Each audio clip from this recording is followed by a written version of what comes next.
we're going to talk about getters and setters.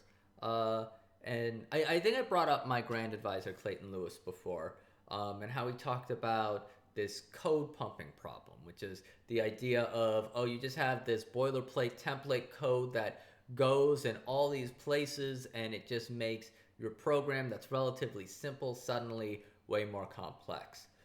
And for that very reason, getters and setters have gone a little out of vogue.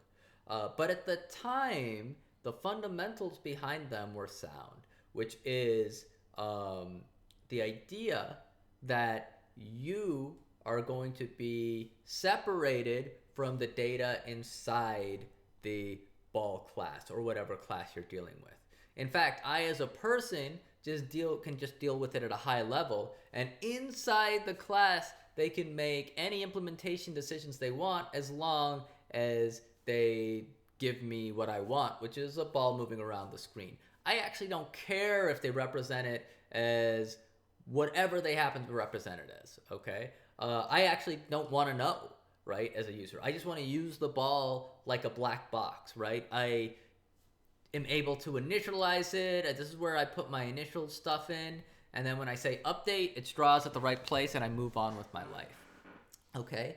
And so what getters and setters are meant to do is, well, setters are meant to make sure that you never place the ball in a value that it shouldn't be placed in. So you never give the ball a state variable if you never place the ball in a value. Sorry.